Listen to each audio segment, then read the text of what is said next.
Hi,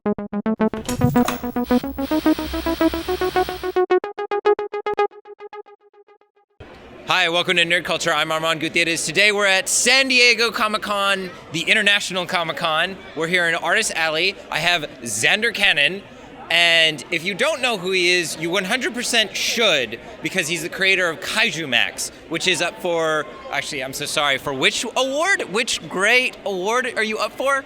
The best new series for the Eisners, and it lost. Nominated for an award. Still great. Totally. Kaiju Max is a prison comic about giant monsters.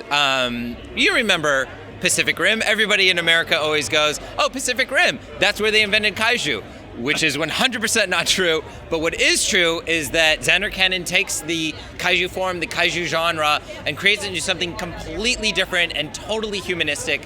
How's it been working on your baby project? Oh, it's been awesome. I mean, it's the best project I've ever worked on. It's just because there's so much. There's this history that's 70 years long of monster movies, and it's like, oh, you just pick and choose from wherever the best stuff is, and the worst stuff. So I mean, the stuff that everybody hates, the 60s and 70s, super for kids, like really dumb, like the early Gamera movies and like the Godzilla ones with his son where he dances and stuff. It's like, those are my favorites. Yeah. Those are my absolute favorites. So I love taking those sort of silly, innocent movies and then putting them in a like gritty prison drama where like people are like dealing drugs and stabbing each other.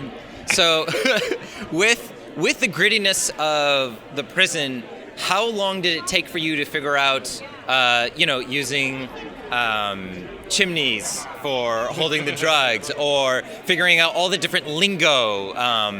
How much time did that take, and how much fun is that? A lot of time and very fun. But every time I have somebody in, like, there'll be a character that raps. It's just like, I think to myself, oh, that'll be fun. And then I think, oh my God, that's going to take like 3 days to write, the 6, couplets or whatever. Mm-hmm. And I mean, but it's fun because the lingo and all that stuff means that I can make the book really sort of dark and, like you said, humanist and gritty.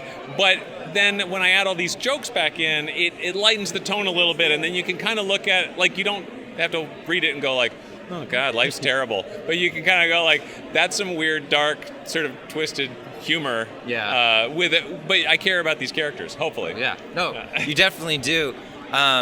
Personally, I actually cry every single time I read his comics. The first time when I picked up your comics from last year and whatnot, I cried. And then yesterday, read the new comics, I also cried. And that's because you bring your characters to be so humanistic and so real for just being monsters. And you make the villains, which is a lot of humans, and there are some good humans as well, you seem to make their reasons so airtight that when they take an action that is wrong or hateful, you kind of understand where they're coming from because they're filled with it. How do you make sure that each character is, properly taken care of, or is humanistic to begin with? It's hard. I mean, it's hard to make sure that everybody's like, that nobody is just a villain for the sake of being a villain. Everyone's got to have a reason. And I mean, I don't know. I guess I feel like that's maybe a weakness sometimes, is that I'm like, oh, I can understand why that person would do that horrible thing. Like, I'm like, maybe I shouldn't sympathize with them that much. But I feel like if you are just trying to make a point, then it becomes a little hollow at a certain point. And so I wanted to sort of say, like, all right, let's look at every side of this as much as we can. And I think that makes it a stronger. It makes it a stronger series. It makes the characters more relatable. It makes you go like, that this is grim and this person's horrible, but but it's not just like a parable. It's more like it's just a real story. And I totally think that's why you were chosen as a nominee for the Eisner Award. Right. So here's to next year. Here's to more comics. And this is Nerd Culture. This is Zander Cannon. Check out Kaiju Max. We'll see you later.